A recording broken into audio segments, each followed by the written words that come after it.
Hey guys, in this new video I'm going to show you how to send a link on Monopoly Go. So the first thing you want to do here is just open the Monopoly Go application, and right now what you are going to do in order to send a link on Monopoly Go is just tap on that friends icon at the bottom of the screen on the right. You tap on that friend icon, and what you want to do is tap on that invite icon. So you tap on that invite icon, and here you can definitely see here that you can invite your friends to Monopoly Go.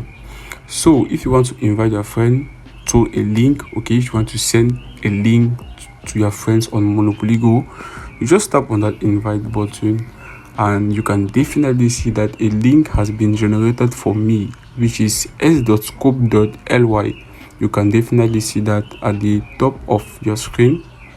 Okay, so to share this link or to send this link to your friends, you can definitely see that you have different options which has been proposed to you. You can send this link on message, okay, iMessage, through mail, WhatsApp, Facebook, Pinterest, etc, etc. So it will depend on you.